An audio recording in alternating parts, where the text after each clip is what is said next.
Your name Wi-Fi, cause I'm feeling a connection. I know we're not socks, but I think we'd make a great pair. If girls were boogers, I'd pick you first. Life without you is like a broken pencil, pointless. Did you sit in a pile of sugar, cause you have a pretty sweet butt? My love for you is like diarrhea, I just can't hold it in.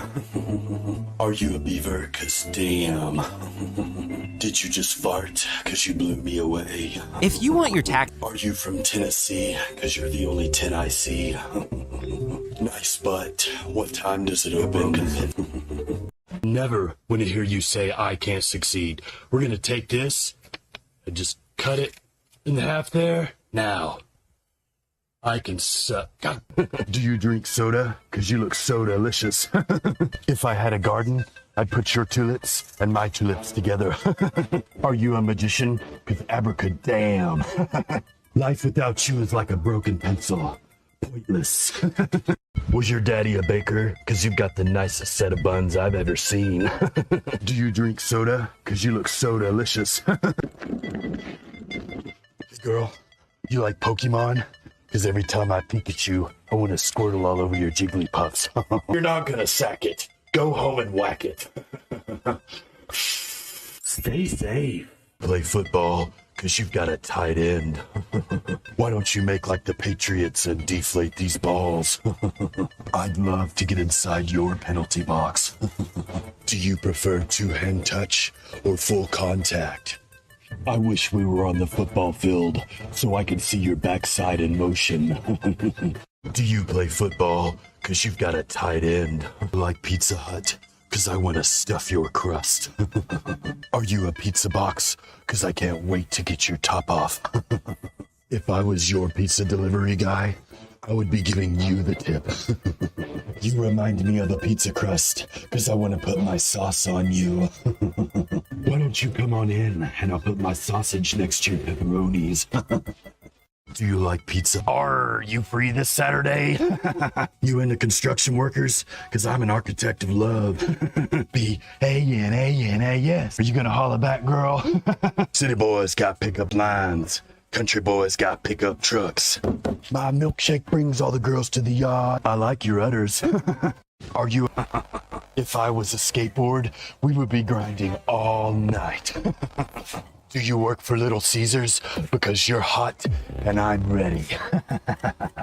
There's a lot of fish in the sea, but you're the only one I want to take home and mount. Do you work for UPS? Because I swear I saw you checking out my package. Excuse me, could you please dial down your hotness? It's causing global warming. Your hand looks heavy. Can I hold it for you? Can I get your phone number? I need to know who to send my good morning text to. I would take you to the movies, but they don't allow snacks.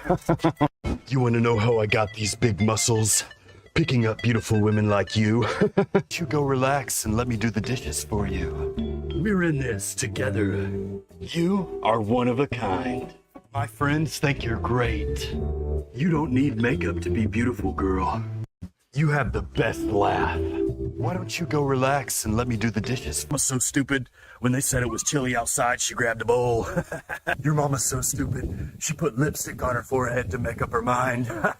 Your mama's so ugly. She threw a boomerang and it refused to come back. Your mama's so ugly. Her dildo went limp.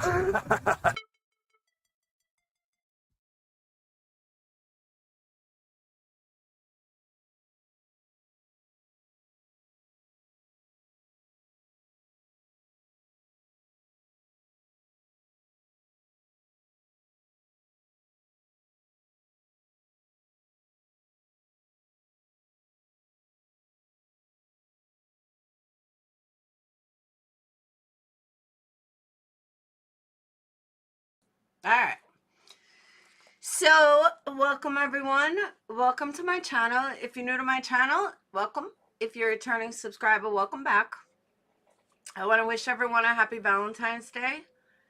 I was not even going to go live, but I had to because I got a tragedy pimp, so I had to go live.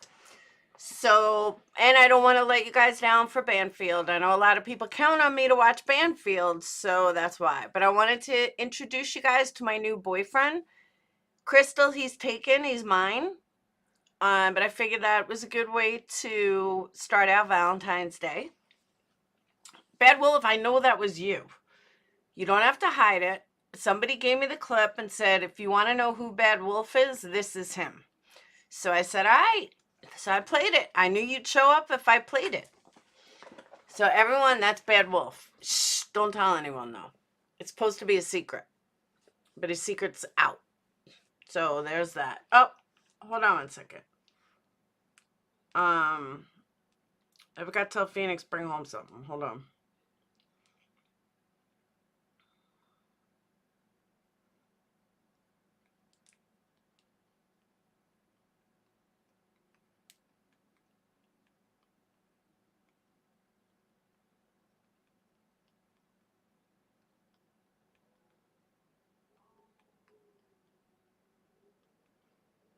All right. Hey, Rad. Are we? Yeah, we're tragedy pimping. I'm tragedy pimping every day. You didn't know that? That's why I gotta, they want to call me a tragedy pimp and a grifter. Well, fuck, we gotta be one. He must not be an oatmeal cookie? What do you mean? Back to Google to make a new account. I'm telling you, Bad Wolf, I had to, let it out.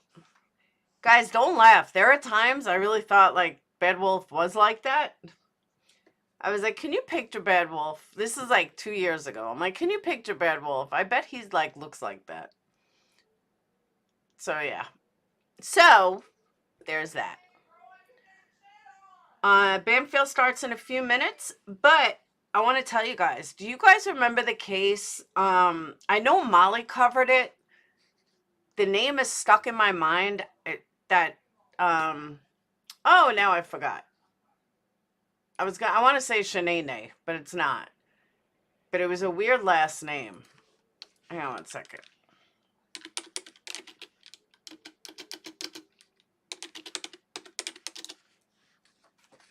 Valentine Tragedy Pimp. There you go. VP. Thank you, Stoned.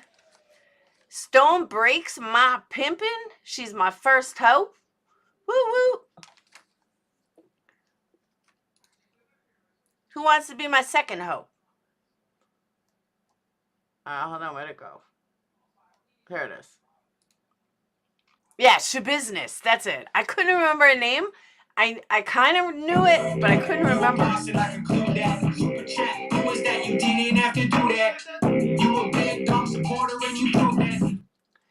So, if you don't know who this chick is she was like this psycho who was all messed up and ended up strangling her lover with a chain and then dismembered his body. He's fucking crazy. The girl is crazy. She's 25 years old. She's not even like that bad looking.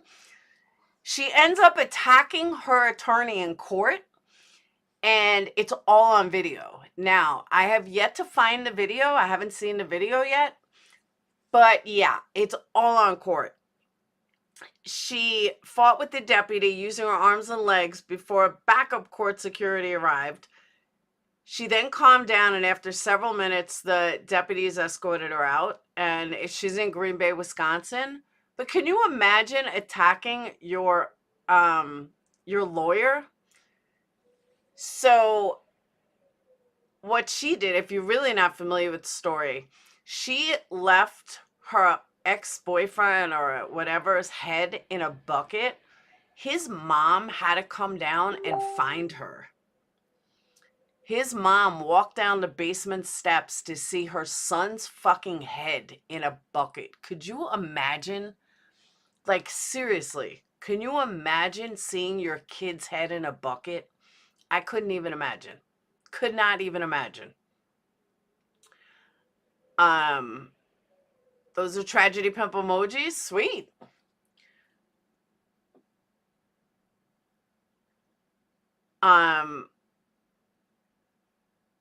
But she told police that the body parts were all over the basement, and she said, have fun trying to find all the organs. I mean, the girl is crazy, crazy, crazy. But yeah, she attacked her her lawyer in court.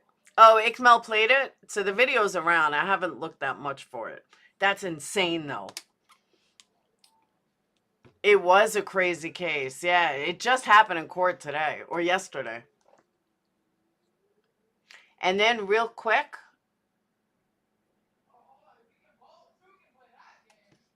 oh shit, breaking news.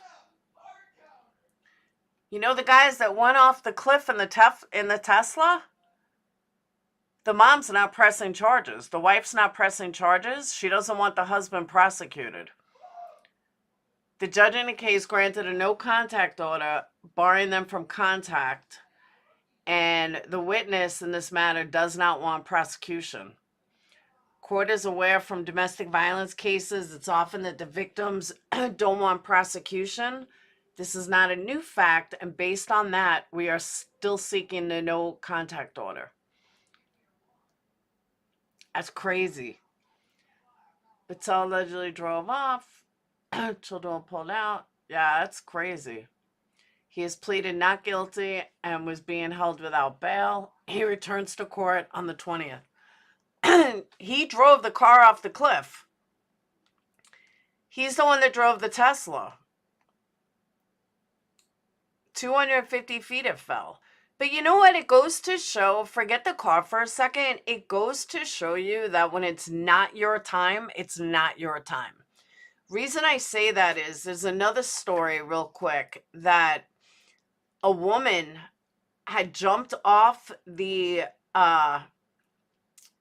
Niagara Falls with a child, with a 5-year-old. She jumped off the edge of Niagara Gorge with him, fell 100 yards in ice. That kid is still alive. The mom died, but the kid is still alive. Can you imagine?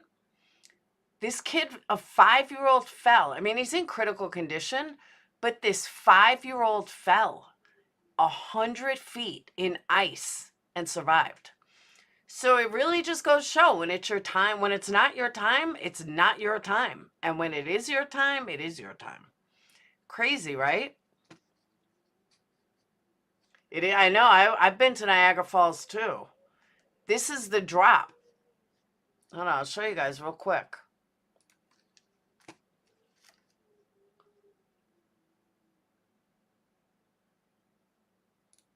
That's the drop. He survived. This 5-year-old survived. They found him, and now he's just in critical condition. Isn't that crazy, though? Could you imagine? What time is it? It's Banfield time.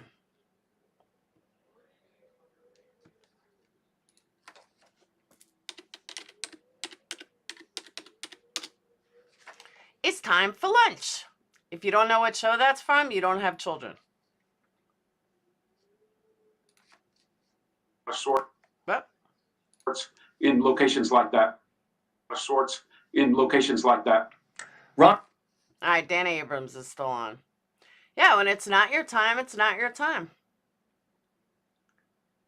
Does anyone know what show that's from, though? It's time for lunch. I used to say that to the kids all the time.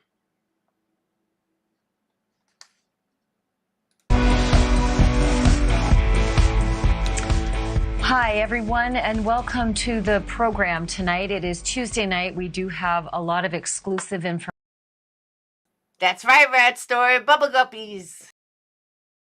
That we'd like to tell you about with regard to the Idaho murder investigation.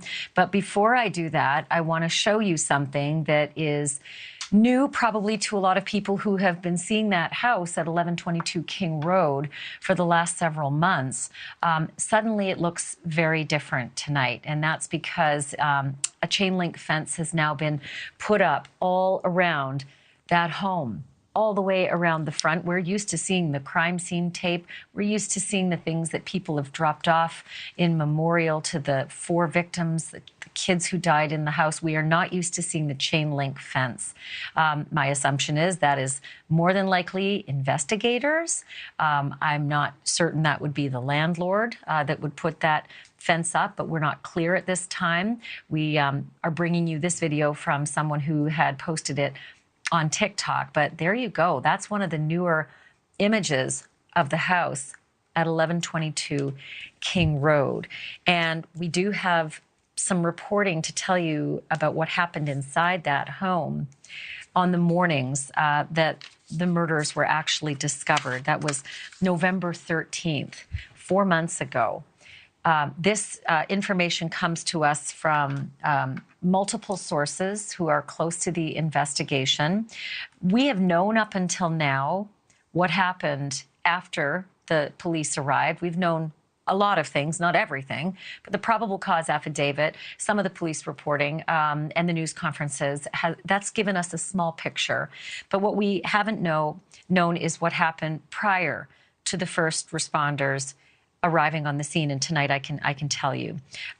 You have heard that the 911 call was made from a surviving roommate's cell phone, but we can now tell you who it was who made that call. I'm not going to name the person, but it was Ethan's best friend who made the 911 call, and that's because it was Ethan's best friend who made the discovery of Xana and Ethan's bodies. And that is a very tragic and sad detail to report.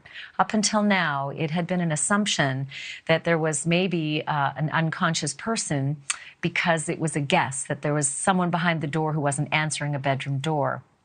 Now we can tell you that it was Ethan's best friend. Oh, look, I was right again. Told you there was no unconscious person. Also called out to get 911 on the phone. It is more than likely that the phone that was used to call 911 was surviving roommate Dylan Mortenson's cell phone. You have probably heard up until now that it was an unconscious person that the dispatch said over the radio, but that's not unusual because when there's confusion, it's standard protocol, according to an article that came out recently in Airmail. Standard protocol, if there's confusion, just to skip the necessities of getting clarity and just dispatch the first responders for an unconscious person, regardless of what the actual situation is. So for anyone getting caught up on an unconscious person, probably not a good idea, given the fact that that's just sort of a standard description for get moving. We need people on the location. Again, this is multiple sources tonight with knowledge of the investigation telling us about who made the discovery of Ethan's body and then, of course, of Xana's body. What I can tell you is who made the discovery of Maddie and Kaylee on the 3rd floor. I'm not sure if it was any of the other kids who were called over. What is interesting about this whole scenario that played out that morning was that kids came over to the home and then 911 was called. So who knows if there was any knowledge of the carnage that had taken place in that home before the kids came over. I mean, it's college, right? It's Sunday morning after a fun Saturday night. And maybe, just maybe, kids were coming over to, get together and go out for a Sunday brunch. But some kids who are unidentified at this time went over to the house that morning, and it was Ethan's best friend who made that discovery and took Ethan's pulse and yelled for them to call 911 and ultimately got on the phone on Dylan Mortenson's phone and talked to the 911 operators. I want to bring in News Nation senior national correspondent Brian Enton. Brian has been at the forefront of reporting this story. It's such an uncomfortable detail, but it is one piece of the puzzle that we've been trying to figure out in terms of why it's so complicated, that scene the morning of the murders. Yeah, so much of this has been confusing based on the reports we've gotten from police. There have been so many holes and things that they haven't shared. I think beginning with your exclusive reporting last week, things started to make a little bit more sense in terms of surviving roommate Dylan and the fact that she may have thought. Okay, not for nothing. There was absolutely nothing confusing about anything. We didn't have all the details, but there was nothing confusing about anything. It's pretty cut and dry. That there were noises coming from upstairs, but not necessarily noises that meant that something bad was happening or that a murder was happening. That started to explain why she may have not initially called 911, in the middle of the night. Your exclusive reporting sort of shed light on that. And now I think this sort of continues to, again, put the pieces together now to know that there were people who came to the house that morning. Real quickly, I really believe that the fence is because people are going there and they're trying to get close to the house. I would not doubt it for 1 second if you have ghost hunters that are heading over there, trying to get in the house, maybe contaminate the scene. So that's why they put the fence up. Personally, that was my first thought. I don't think it's any big secret or any big deal. I just think they don't want trespassers for whatever reason. And it would make sense, what you said about the unconscious person, that may have just been a categorization that the 911 call was put under. But certainly tragic, as you said, to think that Ethan's best friend, took the pulse. I mean, it's all just so heartbreaking. It is. It's so traumatic. I can't even fathom what these kids are going through. And I just want to make a personal note, Brian, you and I, look at a lot of social media.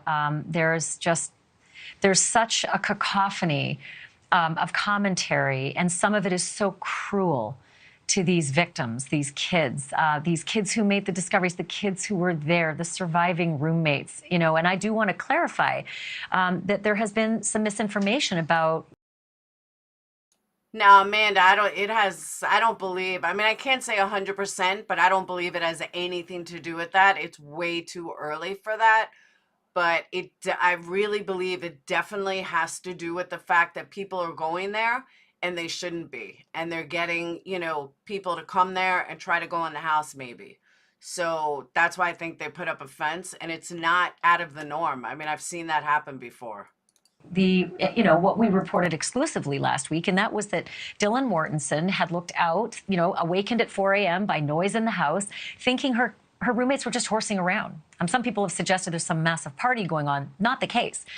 She just, at the time, told a source that she thought it was the roommates being noisy and it was annoying. And, keep it down. I'm trying to sleep. They were horsing around in her mind. So it would stand to reason that next morning, she might not think there was anything wrong. May have actually called her friends, from her bed, waking up, checking Snapchat and saying, let's go and get breakfast. So who knows? There's still, I think, a lot of information, Brian, that needs to be clarified about that morning.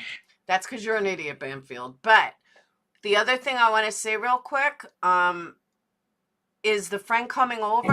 You were boss and I conclude that. Super chat. Who was that? You didn't have to do that. You were bad dog supporter and you proved that. Let's not forget that Ethan wasn't supposed to stay out anywhere. That's illegal. So his friend also probably came over. A bunch of them from the frat house probably came over to tell him, like, dude, what are you doing here? You weren't supposed to sleep here. So I don't know why they're forgetting that. The pieces start to fit together. But one thing that is interesting is the number of people. We don't know yet about the number of kids who came over that morning. Yeah, and it's a good point you make in terms of the things we don't know. How many kids came over? No, I don't believe Dee did call. I think we just lost Brian's signal. If we can get Brian's signal back, I want to hear the last thing that he had to say. If we can get him back, I definitely want to listen to that last comment from Brian. In the meantime, it's a good time to bring in Mark Garagos as well. He's a trial attorney. He's the co-host of Reasonable Doubt, the podcast with Adam Carolla.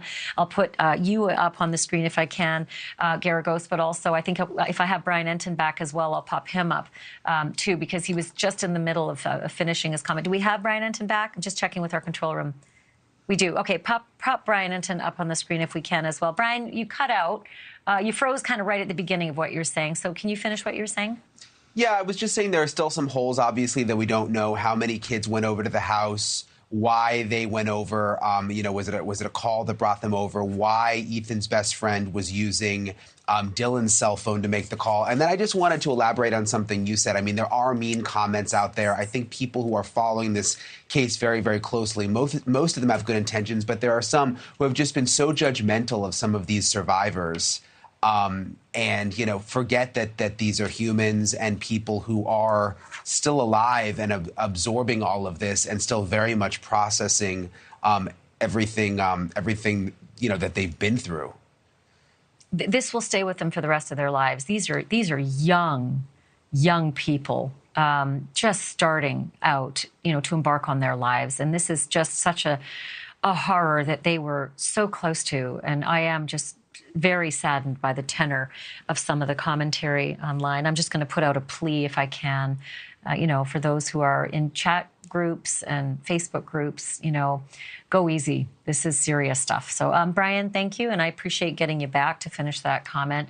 Mark Garagos, I want you to jump in on this as well, but first, I'd like you to comment on the very first thing we showed on the screen, and that was a new chain link fence that's gone up around the home. And we're at month 4, so I'm trying to wrap my head around why now? Is this the police? Is this the landlord? What? You've done this forever. You've seen crime scenes forever. Have you ever seen one that's, been fenced off 4 months later? Actually, I have. I mean, during COVID, I've got a client who the city fenced off their place for almost 4 months later as well. I would suspect, I don't know, but my guess is this was the landlord, and it's probably, between the disclosures, the notoriety, I don't think that this is a place that anybody's going to jump into wanting to live in right now, number one. And number two, probably it's a way to keep people out of there. And you were talking about the people online. I'm sure there's a lot of amateur sleuths who are thinking they're going to get in there to do this, that, or the other thing. So my guess is that it's the landlord, and it's understandable. Or maybe even tried. We don't know. Maybe there was an attempt, and that's why. And you know what, Mark? It is not uncommon for juries You didn't have to do that. You a big dog supporter and you prove that. To go to crime scenes, even years after the fact. Parkland was held as a tomb, backpacks, blood, everything. And those jurors were taken to Parkland School and shown the crime scene. It doesn't happen in every case, but do you foresee it happening in this case? I do, actually, because I think a lot of the questions people are going to have is what happened when, who was where, and you have to, there's nothing that, especially in this case where you're talking about a multi-level structure, there's nothing like seeing it to understand it. Also seeing the hallways. I would be shocked if the prosecution did not want to have a on-site kind of view or juror view of this. And I would think at the end of the day, they will try to preserve or at least recreate what it looked like at the time. I've done a number of these in murder cases, and it's helpful for both sides, the defense and the prosecution.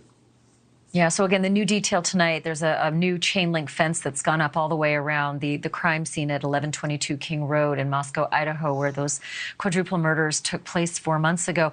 So the other detail, Mark, I'd like to get your thoughts on this, that this was Ethan's best friend who actually made the discovery of the bodies. It wasn't first responders who discovered the bodies. Up until now, we'd always assumed that perhaps they were behind locked doors, and that's why the roommates had called, "We can't wake our friends up." But it was Ethan's best friend. Not only that, took the pulse, called out to call 911, and ended up talking to 911 on Dylan Mortenson's cell phone. Does that matter? There's so many details that are being held close to the vest, Mark. And I just want to, from you, find out if it really matters to the investigation. Does it matter to the rights of the defendant in this case, these kinds of details that are all being gagged? You know, I've always had, Ashley, and you and I have been around together doing various cases for many years, ones that I've tried and ones that you've covered. And one of my frustrations in defending these cases is when you clamp down on the coverage, and you do it by way of a gag order. And you'll remember many years ago that started during Michael Jackson and Scott Peterson and then Kobe Bryant and it was basically the same gag order that was kind of circulated, even though it was in different jurisdictions. And the frustration is that gag orders were originally, when F. Lee Bailey did his case many, many years ago, that put him on the map, and it was to protect the defense. Now what it does, I think, in my humble opinion, is that it works to the detriment of the defense. And what ends up happening is you might be able to gag the lawyers, they're under a duty, but law enforcement leaks. Other people leak that are connected that may have documents. I mean, the DeLorean case, I remember the paralegal leaked for the defense. And so what ends up happening is you get all of these kinds of urban legends that kind of flow to the case and to the populace. And there's no way to disabuse people of that. Even when you do jury selection, they just don't, they think they understand things, and it's very hard for people to disabuse themselves or set it aside. I always think in these kinds of cases, more information is better than less. You know, and I just want to touch on that because there is a healthy debate among people who are looking at this case. The First Amendment versus the Sixth Amendment, the right to a speedy trial and a fair trial, an impartial jury. But we also have a transparent system of jurisprudence in America, and that is very important. You know, that's something that not a lot of people talk about as well. And I wonder, from your perspective, because you've covered these infamous, I should say, defendants, if you can get a jury for OJ, if you can get a jury for Casey, if you can get a jury for John Wayne Gacy, even, I'm going back a bit here, but do you know what I'm saying? If you can get a jury for those people, is there a danger of protecting a jury pool too much to the detriment of our system in America, where we just don't put people in black hoods and throw them in a gulag? So I've had this argument for decades, and part of what the argument that I've made in response is we have reached a point where we have supersized cases. Idaho is a supersized case. So if you're going to import kind of a tabloid model, and I don't say that in a pejorative sense, I say it what originally kind of developed in England, then why don't we have what's called the Contempt of Court Act, which they have in England, which is as soon as this trial starts, they clamp down. Now, you say, well, that's not part of the American way. Well, then there is another alternative. The other alternative is, well, once you start the trial, sequester the jury. And why I say that is, if you believe the jurors when they tell you they're going to set aside everything they've heard, which is great. I want jurors who have a presumption of guilt many times because they're being honest with me and they'll set it aside. But if they're going to do that, then I want to be able, and I want to be free outside the presence of the jury to argue that evidence should not come in. You take a look at the Murdoch case. There was so much testimony for the motions in limine outside the presence that seeps into the ether. Jurors are going home each night. I've never got a high degree of confidence that they don't hear what was presumably excluded. So if they're sequestered, I think that's the magic silver bullet. Okay, well, Mark Argos, I'm always fascinated in what you have to say because, like I said, you've been there. You've been in the courtroom with very famous people as defendants beside you, and so you know from the other side what it's like. Thank you for this tonight. Look forward to our next time. Thank you, Ashley. And Mark was mentioning the Murdoch case. Still to come, guess what? We've got brand new body cam video from the first responders who arrived at the scene, 2 angles, and we have put them together for you.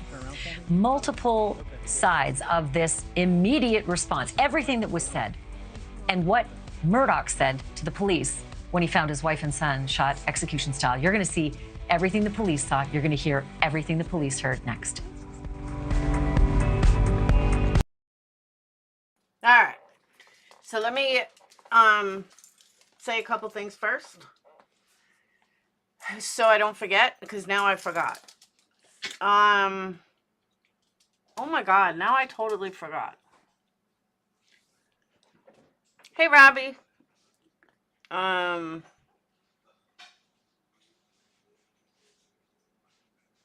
totally I should have wrote it down. It had to do with what Banfield was saying earlier.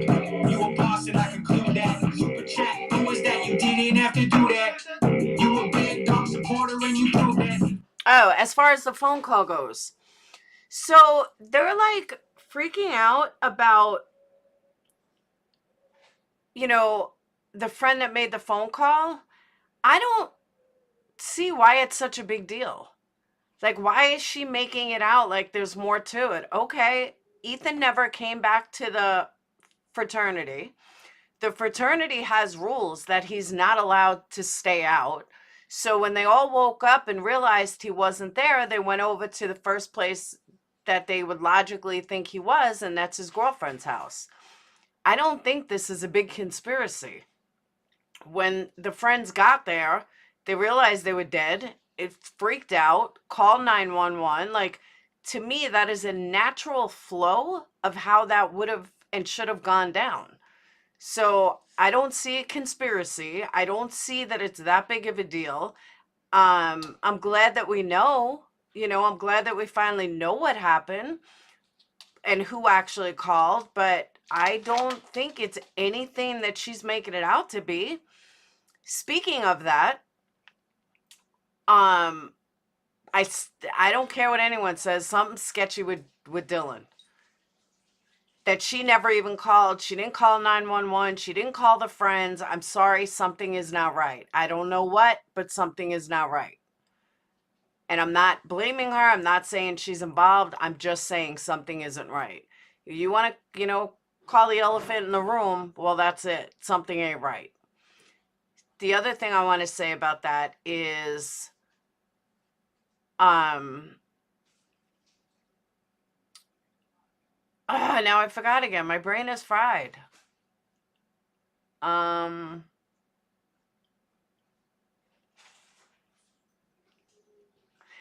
I think they would have to go looking for him because as their friends.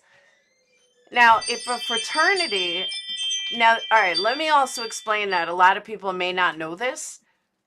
Ethan had to redo his sophomore year as a freshman. I don't know why, but he was repeating his freshman year. So he technically should have been a sophomore, but he wasn't. He was a freshman, or he was supposed to be a junior and had to do sophomore again. I forgot which one. Stone, I don't have it set up. But he was a year behind. So my guess is, and the rules for the fraternity were that you cannot stay out, and you especially can't stay out at a girl's house. That was his fraternity rules, and his friends probably didn't want him getting kicked out of the fraternity for breaking the rules, especially because it was his second time. So I'm assuming that they woke up, realized he wasn't there, got scared, were like, holy shit, where is he? And went to, Xana's house to find out who they are. Yeah, you can call in. Hold on. Let me set it up, Stone.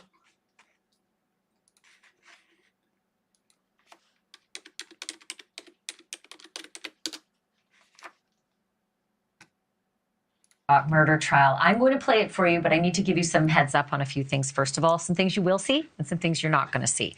You are going to see evidence of the officers moving about the actual crime scene. The bodies are in the picture, but they are blurred. You are going to see some blood spatter. That is not blurred. You're also going to hear some perhaps offensive language. It's difficult language because they're discussing the conditions of the bodies and potential theories as well. But sit back and have a listen as we put together both of these responding officers' body cams and their angles the moment they got to the crime scene. This is your wife and son? And son. Let you know, because of the scene, I did go get a gun and bring it down here. It's in your vehicle? Do you have any guns on you at all? No, sir. It's leaning up against the side of my car. Okay. You're fine, man. You're fine. Turn around for me. I don't have any guns. Okay. Yes, sir. I see that. Okay. This is your wife and son? And son. Okay.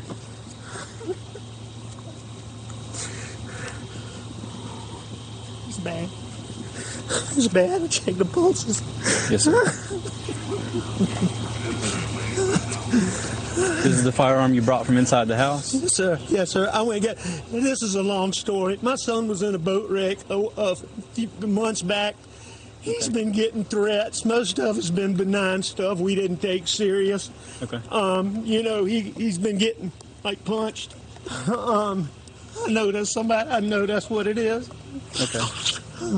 When did you get home? Right when you called, or did you go to the house first? Where is the house? I came to the house first. My mom has late stages Alzheimer's, and my dad is in the hospital. Okay. I left. I don't know what time. I can go back on my phone and tell you the exact times. Did you check? Okay. Did I check what? Did you check them? We got medical guys that are that's what they're gonna do. Okay.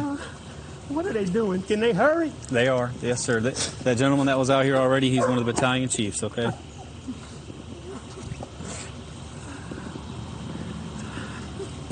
How did you pull up? You from back there? I went to the house and they weren't home, which was odd. I tried to call. Okay. And then I knew they had been down here before I left to go to my mom's. Okay. And so that is loaded. Okay. You might want to unload it. But I mean. Is this the only firearm with you? This is the only one, or is there any more in the truck? I believe that's it. You think that's the only one?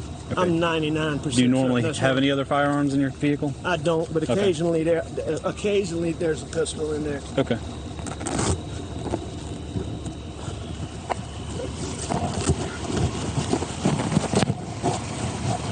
Just wait right here for me for a second, okay? Central House. Copy. Kill your front line 13C.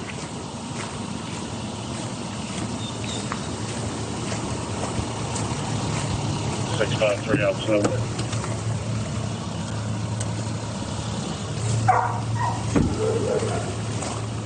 Enjoy it, sir. Well, I've already spoken with Captain Deal. He's got crime scene. He's contacted them. He's also going to give us the assistance of a couple of field agents. Roger that. I'm not even checking. They're dead. They are dead, aren't I they? just turned on those. Yes, sir. That's what it looks like. Randy. Dragon's Caller dead.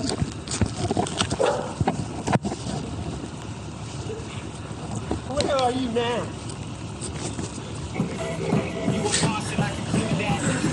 All right. Yeah, the police are here now. The police are here now. Affirmative. That's my brother. Okay. When was the last time you were here with them? Or talked to them or anything like that?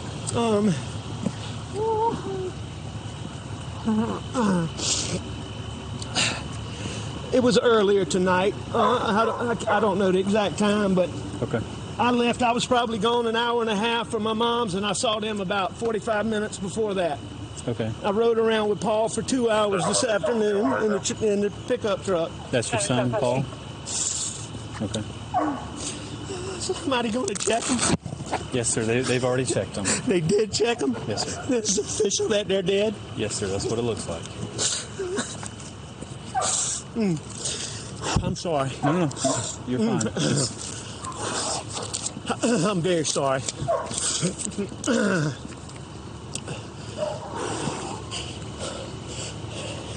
Gotta call her parents. What's her name? Her name is Maggie Murdoch. Margaret Brandstetter Murdoch. How you doing? What's her birthday? 9/15/68. Okay. And what's your son's first name? You said Paul? Paul Carey Murdoch. And what's his birthday? Jason, if you have anybody 4. coming through town that could stop and pick up that tent, I see lighting off in the distance. What are they covering them up? I got some getting dressed now, Sheriff. I'll have somebody stop and grab it. Tell them they don't have to do that. They don't need to. Preserve what we can. Looking at shell casings, 300 blackout. Sheriff? Probably. Okay.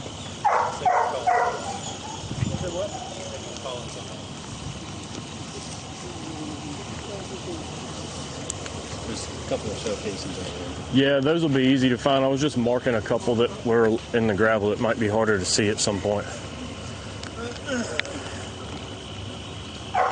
Y'all familiar with this family? I wasn't until he told me the names. I'll fill you in later. Murdoch.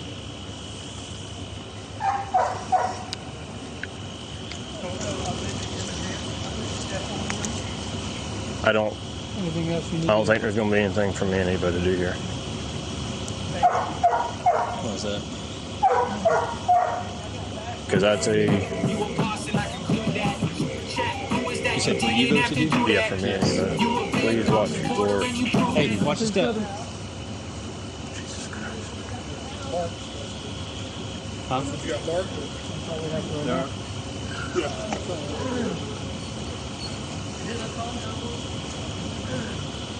Everyone's coming in right from Hotel Road.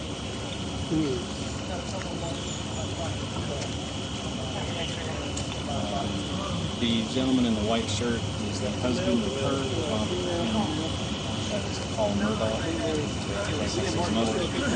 Paul Murdoch was that guy in the boating accident a while back. Yeah.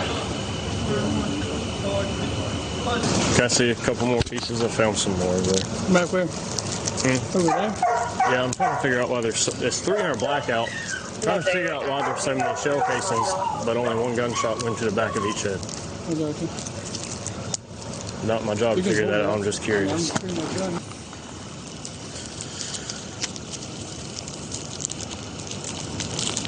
You looking at shell casings? 300 blackout. Who's this? Sheriff. No, it's a white shirt. Probably. Okay. What?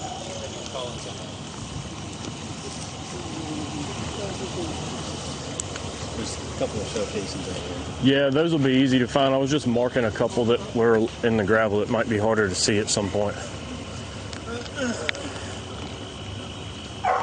Y'all familiar with this family?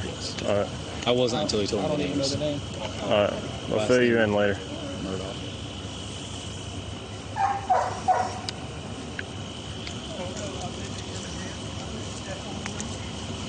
I don't Anything else you need? think there's going to be anything for me and Eva to do here. What was that? Because that's a... You said for Evo to do? Yeah, for me Yes. and Eva. Okay. Please watch your door. Hey, watch the step. Randy, what about Buster? You gotta get, Mr. Bud, can y'all get a police officer with my oldest son in Columbia? Can you call Buster? No, I haven't told him yet. It's gotta be you that tells him, isn't it?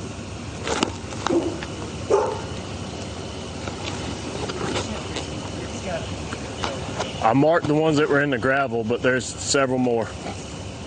Guys, is there anything I can do to help y'all? Or Just a minute. In just a minute, we're gonna pick Okay. this sheet up. all right. And what I'd like to do is pick it up this way so they can't see. Yep. The only thing we're gonna do is see if there's an amp, because it changes the scope of everything. If it's firearms underneath him, Yep. we can slow down with all this shit and just let Sled handle it. I get that. But if it's not, then we're gonna back everything off real quick Okay. and back everybody even further out. All right. I'm gonna go grab some Grab some gloves real gloves. quick. There is parts next to him there. All I wanna do is so we can see if I can get where you can lift it on each corner. Lift it that way. You grab it right here to the office. Well, the desk over there. All I want you to do. Fire rescue might have some more sheets. That's okay. That's all right. It shouldn't be anybody fire rescue out here. There is his law partner is back there.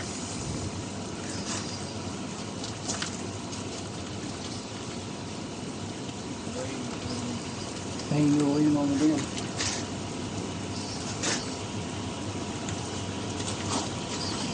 That's one right there. I don't think you're gonna put a damn thing on the blackout on the radio. I don't think he put that phone back on his behind either. I haven't asked Dad about the phone, but Dad did say he came over and checked the pulses. beyond that, I don't know what else he did. But if you look back here, Yeah, see, that's him. Well, he had his dad. He had a shotgun. He did have a shotgun, but I have secured that in my vehicle. Yeah, but then it's an upward shot. There's his brain all over. Yeah, but that's but then he took his head off and give it. So that damn gun.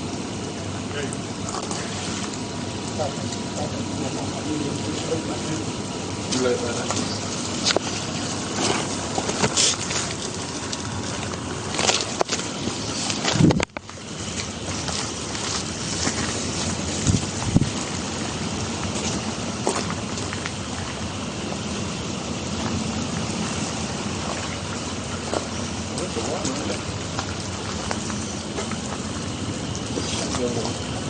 Yep. so I've got multiple gunshots out of that window too.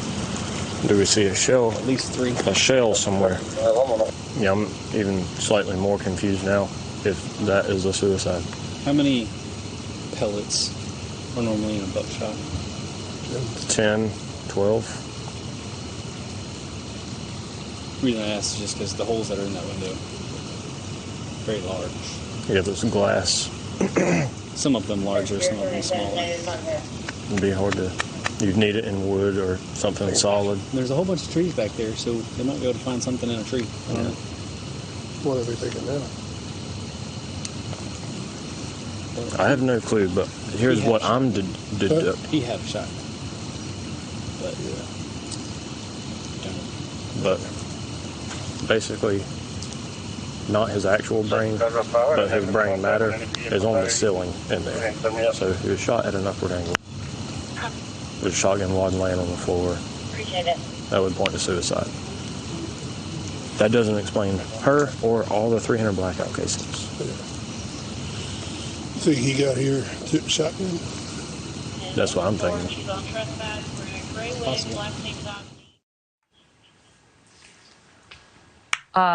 I am not often left speechless, but Andrew Davis, I am slightly speechless watching that. It is a whole other perspective. Andrew is the investigative reporter at our News Nation partner in Savannah. He's been reporting on this for the duration. I have a whole different perspective on the trial now. I don't usually say that, Andrew, but did the courtroom digest this any differently than I did? What was the reaction? Well, you're looking at a situation where the courtroom, the gallery itself, isn't seeing this. They blocked all that out from the gallery. It's only the jurors themselves and the lawyers and, of course, Alec who are talking about it. But you saw in that small encapsulation of the problems with this investigation, you've got officers walking through part of the crime scene, talking about the shell casings that are there. You have Alec with a confused timeline where he said he was at Mom's for an hour and a half when it turned out he was there potentially 20 or 30 minutes. The timeline is messed up. Alec is obviously confused and upset.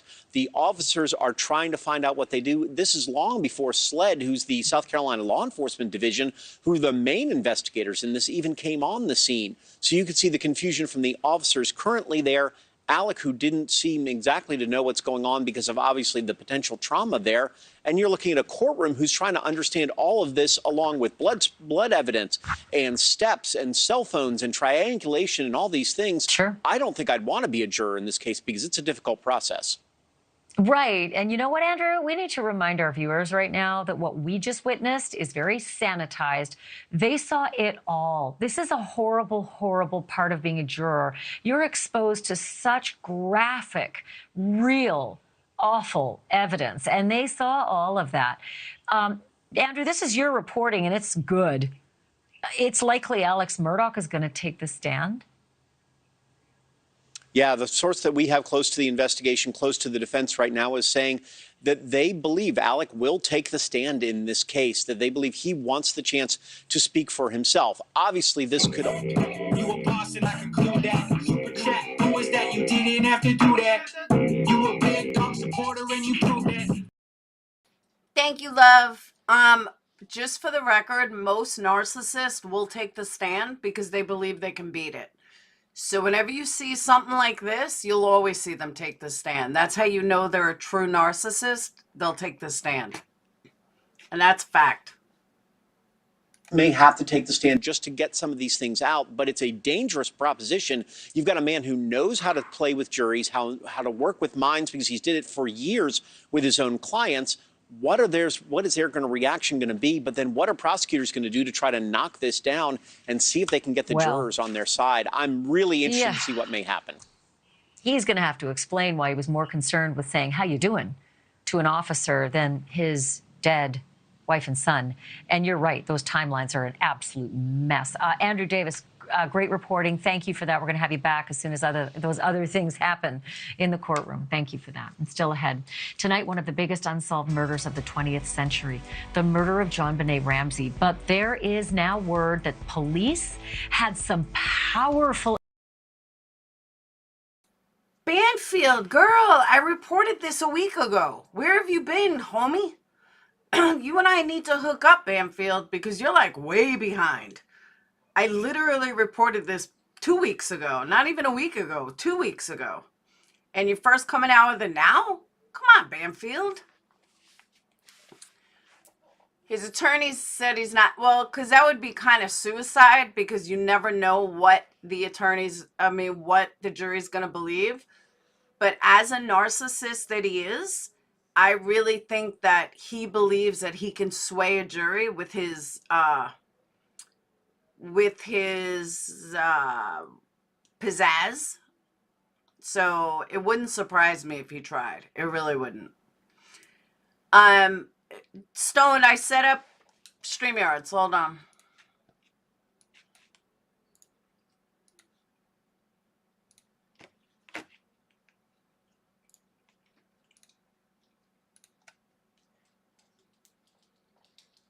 Based on the case so far, he should be acquitted.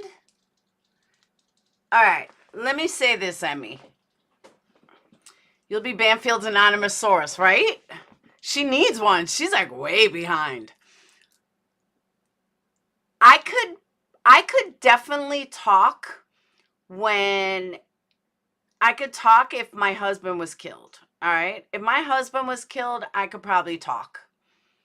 And I could talk to police, even if I found him. I find my son with his head blown off, you wouldn't get me to talk. I would be so distraught that I wouldn't be able to say a word. The fact that he walked in and saw his kid's head blown off, brains everywhere, and he's okay, and he's like able to talk and shit, that's a problem. What's up, chick? Hey, so this goes back to the Idaho 4 case. We know that Washington released what they found in his house or whatever because Idaho's only under the gag order, right? Yeah. So the Moscow, Idaho 911 calls go to a call center in Washington. The Washington judge is trying to get that 911 call released to the media because I guess they keep getting FOIA requests after requests because they're not in Idaho. They are not under the gag order. So they're trying to get that released. Have you heard anything about that? No, not at all. The call won't.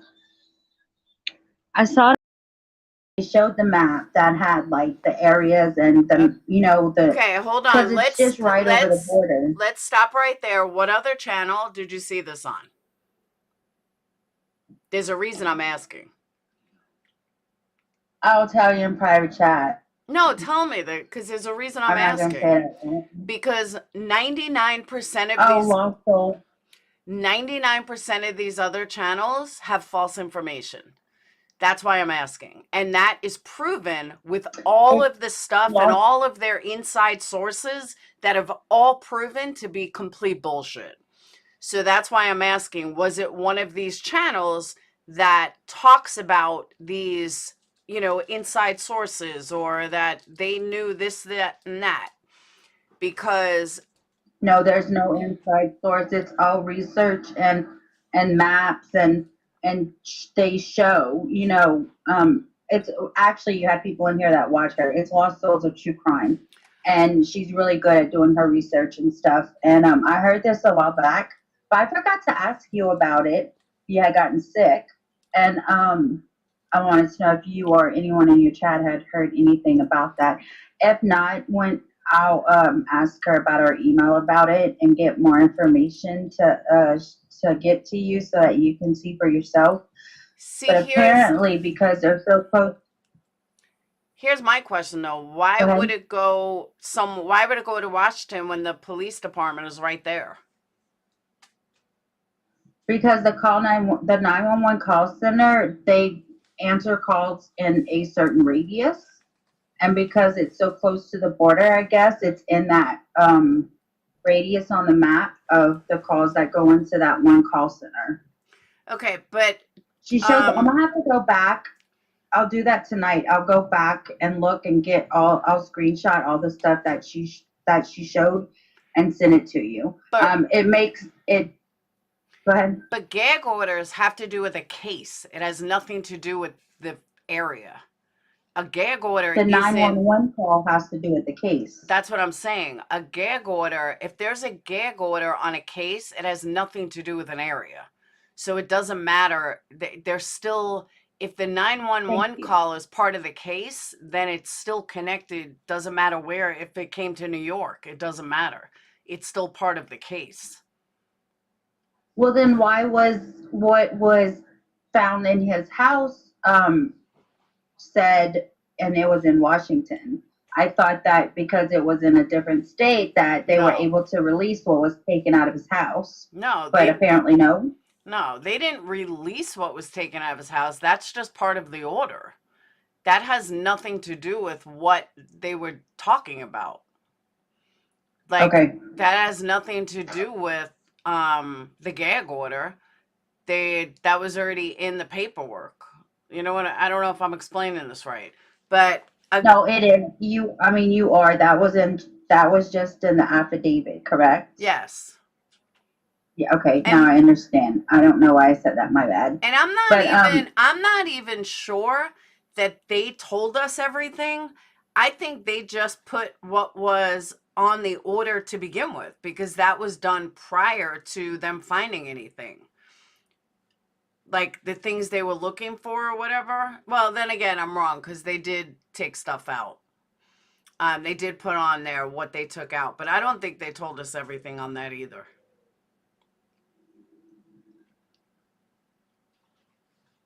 I'm not looking at chat, so no one else has ever heard that. There's nothing to hear. It's part of the order. It doesn't matter if it got rerouted to New York. It's still part of the order. It's still part of the gag order. Okay. And I guess that's what my question was to begin with, if that was right. It's still, it goes by the case, not by the state. And them releasing Washington had absolutely nothing to do with anything. It's not even the same, like, level, I guess. I don't know the right word. Right. Strike that comment. What? I now know how crazy it sounds. Wait, what? I said strike that comment I just said. I now know how crazy it sounds since you repeated it. It doesn't sound crazy. It's not crazy. Anyway, now I know that they will definitely not release, because it is going in front of a judge for them to release it. I will find that. I'm going to find it tonight. I'm not going to sleep until I find it. See, and I'll be honest with you. I don't see what the big deal is. Like, why are we dying to hear the 911 call? Because they are getting bombarded with requests. Yeah, but I'm saying, what's the relevance of playing it? Like, who cares what's on it? We already know the outcome. Why are people so apt? Oh my God, I got to hear this. Why? And I mean that honestly. Maybe ask Banfield why she plays crazy crap, because she's probably going to be the first one to play it. You know, I say the same thing to her. I just don't understand why people are so apt to hearing it. Like, in the beginning, yes, because we didn't know who it was. And we wanted to know what was actually called. And, you know, we heard so many rumors about, you know, I personally wanted to know, was this true? Are these rumors true? Are these people that are calling in saying they're close with this one or they know this one, are they legit? Or, you know, am I right and they're all fucking full of shit on my gut instinct? And thankfully it's proving that, yeah, I'm right and they're all full of shit. But that's why I wanted to hear a 911 call. But now that I know they were all full of shit anyway, I don't care. It doesn't matter to me what's on it. Like, that's just a personal thing. There's nothing I'm going to learn from it. There's no wow moment on it. I've already gotten what I needed personally, and that's these people are full of shit. To me, it'll be heartbreaking to hear, you know, oh my God, so-and-so is dead, or so, you know, I just think it'd be heartbreaking. Yeah, it was heartbreaking to watch the body cam footage just now of the Maggie and Paul for sure. That I don't know, but I mean, I wasn't asking you, Laura, if you wanted to hear the No, call. I I was know. just stating I'm that saying in people are general. bugging them. I know they are, because you got people like fucking Psycho Lana who want to get everything, want to get the first for everything, want to do, you know. Personally, I feel like some of these assholes that, you know, touted, including Lana, how this is an inside source and this one knows this and I vetted her and blah, blah, blah. Well, guess what? Now, I guess your vetting wasn't too good, was it there? I guess you didn't vet her too well. And, you know, just shit like that. And it just frustrates me. But that was an honest question. Like, now that we know who it was, because that was the other thing people wanted to hear it for. Like, who was it? Who was the person that called? You know what I mean? Right. But now that we have all those answers, I don't know. To me, it's not. There's a lot of other things I want to know or I want to hear. That's not specifically one that I'm, you know, front and center for. You a boss and I conclude that. Super chat. Who is that? You didn't have to do that. You a big dog supporter and you prove that. I want to know what Dylan, like if someone told me there was a call from Dylan, that I want to hear. I want to see Dylan's phone records. I want to see, like, there's a lot I could think of that would be fucking awesome that I would want front and center. The 911 call at this stage to me is kind of lame. It don't matter anymore. Well, I guess they've gotten harassed so much that they actually went to a judge to get it released because the real tragedy pimps are added, I guess. But you know, I told you already, you're not a good tragedy pimp. I am so a you horrible tragedy get a pimp. FOIA request for one thing. I am a horrible tragedy pimp, but that's why I'm living it up. Tragedy pimping every day. Pimping, pimping, pimping. It just proves right there that you're not a tragedy pimp. Come on, don't ruin my image. Because you can't be it. Don't ruin my image. They want to make me a tragedy pimp. Okay. We'll be a tragedy pimp. Tragedy pimping. Strike that comment too. What? I do believe now I do understand what you said. Hold on a second. I have to remember it because I said something in between then about Dylan. About something not being right. Not that she was involved or knew what was going on or knew him or whatever, but something is very, very strange. And that also, maybe she didn't call anybody. Maybe you were right. They woke up. So, I mean, it was almost noon at this time. They woke up, saw that he wasn't there, you know, probably tried calling him. He didn't answer, so came over to the house and, you know, maybe that's how everybody started coming around. You know, that makes more sense, actually. Absolutely. And here's my other thing. Well, one, change that from maybe you were right till I was right. So we got to change that wording because it should say, Laura, you were right, as usual. Okay. But with that said,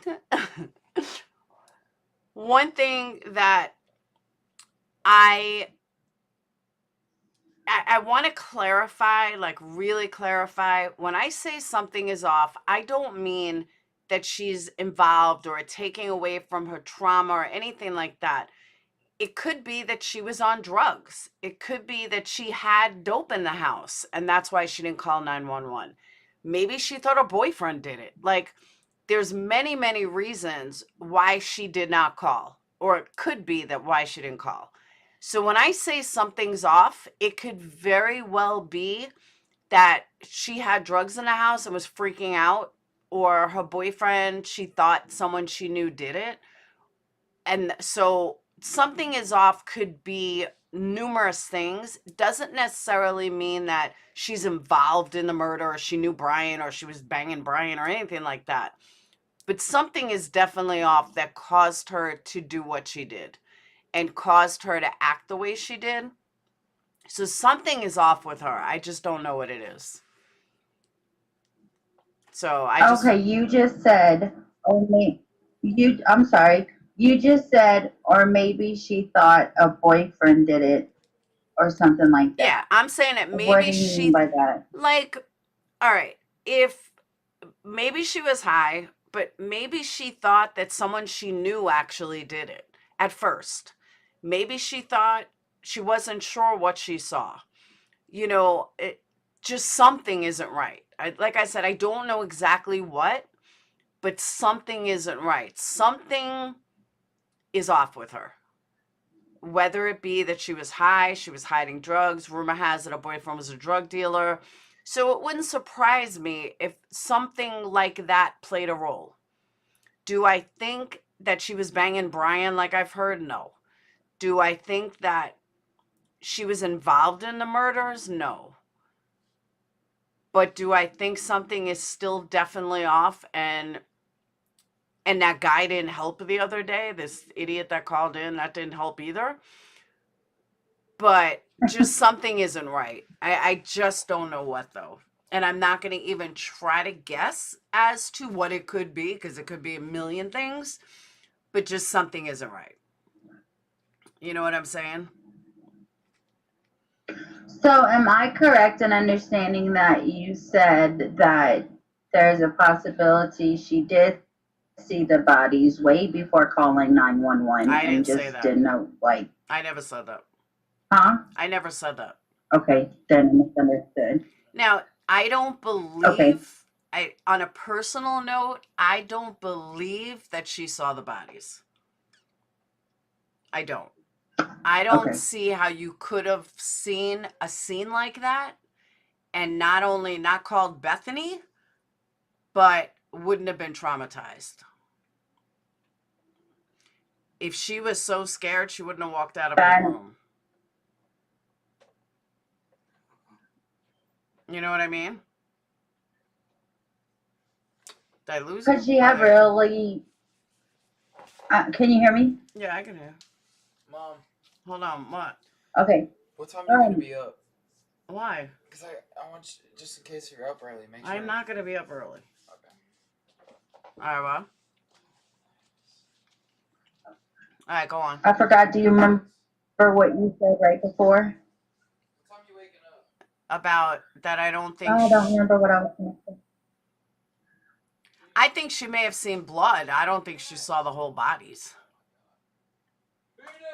So do you think that she could have left her room maybe half asleep or something and didn't pay attention to her surroundings and went out, you know, to another area, or she had to have seen when she opened her door? No, I don't believe she left her room. Thank you, Debbie. Happy Valentine's Day, Deb. I don't believe she left her room. I don't know. Because remember, she didn't even call the friends. The friends just came over, as far as we know. Right. So, I don't know. So you think the friends could have possibly woken her up, or even just went in the house and they were still sleeping and saw them? Well, I mean, if she was up, if the killings happen at 4 something, you know, let's say 4 o'clock.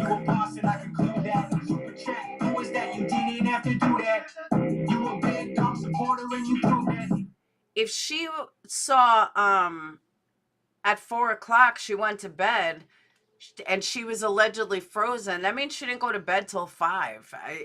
I'm not surprised if she slept till noon. You know what I'm Right, that's what I'm saying? saying. So it is a possibility that what you are saying is correct, and the thing with the guys going over there to check on Ethan because he wasn't at the frat house. Correct.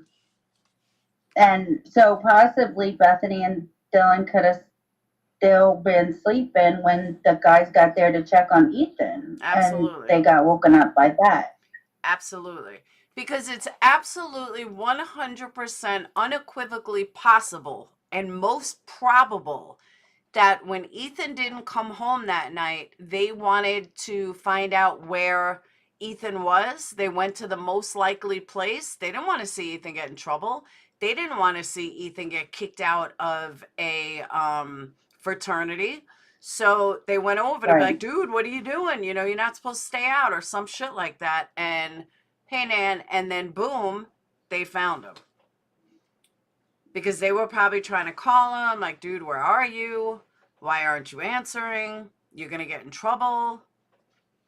To me, that's that's totally logical and most likely what actually happened. Well, you know, I was thinking about that too, Laura. I, I was never in a sorority when I was in college. However, I would think, especially on weekends and stuff like that, they, you know, can get passes or whatever to stay out, you know, a night or whatever. I don't know how that works, but 4 o'clock in the morning, I'm pretty sure would have been like what would have. I'm pretty sure that 4 a.m. would have been past the curfew if they had a curfew at the frat house. Hold on, But Amanda. it was on a weekend, so I don't know. Amanda, I know it's very, very rare around here, but I promise you, I always have common sense. But I agree with you. It's very rare around these neck of the woods. Where are the clothes from the dryer? I don't know. Ask Phoenix. Oh. I wish the colleges were that strict. I know, right? But yeah, I mean, it's perfectly logical if that's what happened. Is this? Oh. Oh, that's why he's covering for Cuomo. That's why he's in a suit. Now it makes sense. Okay, I'm gonna drop down. I just wanted to know about the 911 call. Yeah. Love you. I'll see you in chat. All right. Bye. Love you. Bye. All right.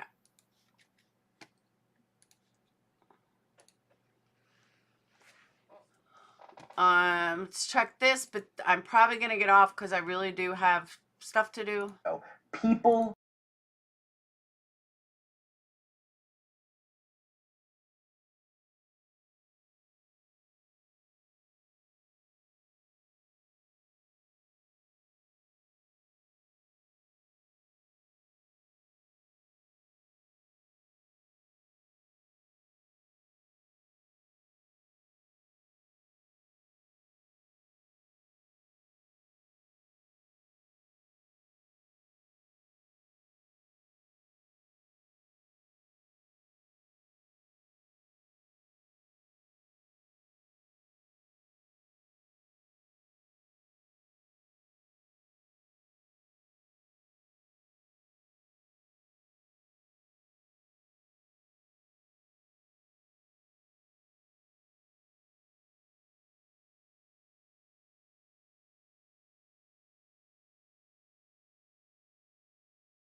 happening there. Later in the show, we will have more exclusive footage from Ukraine and meet two recent college grads there who are helping to get much-needed supplies to so many Ukrainians who are dying. And just as Chris got off the air in Ukraine last night, there was violence here at home yet again at one of the largest college campuses in the country, Michigan State University. 3 students killed: Ariel Anderson, Alexandria Werner, and Brian Fraser. And then 5 critically wounded. They remain in the hospital tonight, some of them fighting for their lives. The gunman, 43-year-old Anthony Dwayne McCrae, was apprehended. Missy, I covered it 2 weeks ago. What do you want to know about the Ramsey case? I could tell you everything that she talked about. There was really nothing to it other than the family. There's no DNA connecting the family, according to the reports. Hey, Nan. I should have her job, right? So real quick, what do we think of Brian Enton as a reporter like Cuomo? Do we like Brian on the scene, or do we like him in the studio? I kind of like him on the scene rather than I like him in the studio. Yeah, so Missy, what it is they did not connect. Oh, I'm very worried, Irish gal. They did not connect. There's DNA that was under her fingernails and that was on the body did not connect to anyone in the family. And there are actual reports that show this, and the documents are from 1997, and that's all we know. That there were little things to it, though, that were a little like off, that I can see, okay, so it may not have been on the body, but the blanket had parents' DNA on it. It's just a lot of little things that weren't right. We like them on the scene, right? I agree. We had 2 possible sightings. One said westbound Grand River from Harrison. One possibly said westbound Kalamazoo near Shaw Hall. Okay, that's actually some of the scanner audio from last night, and that's going to be relevant in a second because that's a whole other side of the story that we're going to talk about. But why would someone walk on a campus and commit such a horrific crime? I want to bring in Tracy Walder. She is a former CIA officer, an FBI special agent, and a college professor in criminal justice at Texas Christian University. Tracy, thank you for... No, we actually didn't know that, Missy, because there was certain DNA evidence, I guess. This is from Lou, I want to say Lou Ferrigno, but that was the Incredible Hulk. Lou Spitz. It's his, I guess his daughter put out all his findings, and I don't know, they're calling it like Lou Spitz files or something. But yeah, none of the DNA connected to the family at all, as far as her skin or body or something. For always being with us. Not a lot that we know right now about motive. It's interesting, though. We did find out about this note that was in the suspect's pocket, apparently some kind of threat to 2 other schools in the area. Right. Well, thank you for having me, Brian. So yes, they found that note in his pocket that was threatening really 2 schools in a township that he actually used to live in. And I can't gather whether those are elementary schools or not, but they do say public schools. So it could be high school, could be middle, could be elementary. And what I find interesting is I'm starting to wonder, he targeted a college campus, and then we see the note about targeting those potential public schools. And I have to wonder if this is some kind of a So you know what I wonder? I wonder why all of these FBI agents are former. Why don't any of them go to retirement age? Like, why are they all off the force by the time they're 50? Is there like a short lifespan in the FBI or something? Because all these women are pretty young to be retired. And I'm curious why they're all off the force. These guys are retired for years. Like, they don't retire till their 60s. Why are all these women retired in their 40s? Just curious.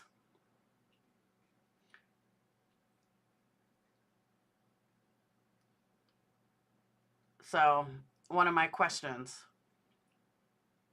Yeah, they are young. I mean, Jennifer Coffenduffer, I think, is a year younger than I am.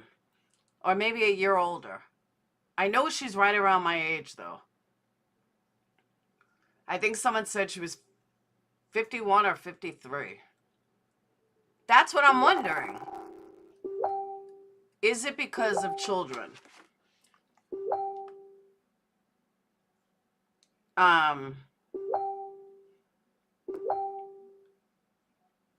No.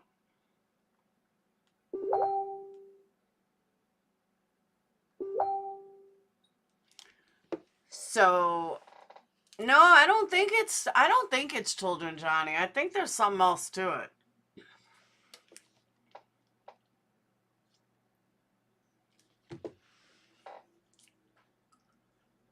Hey, Coffee. I'm just about to get off because I got wax melts to make.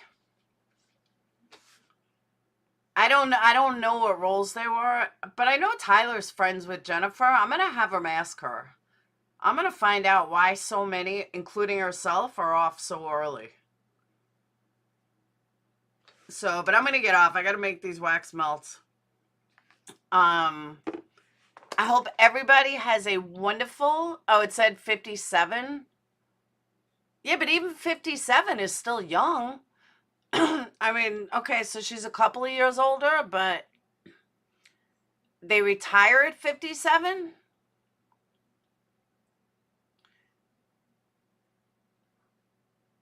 I don't know. It just seems early. Sure, leave and I come in. It is. Coffee, did you see my message, though? I'll know tomorrow, but I may be heading your way. April 2nd through the 6th. My BFF's going to let me know tomorrow. FBI service are eligible to retire at 50. There you go. Agents with 25 or more years service are eligible for retirement regardless of age. There you go. Yeah, but you can't join the FBI, Monica, after age 35. 35 is your cutoff. I learned this when I was 38. And in my master's. That's when I found out that I was too old to even join the FBI. I was mad. It's one of the main reasons I never finished my master's. That was the whole reason I was doing it. So, that was it. But, all right, I'm getting off, though. I will see you guys tomorrow. I hope everyone had a good Valentine's Day. Don't eat too much chocolate. And if you do eat a lot of chocolate, you're going to get fat. So you don't want to get fat.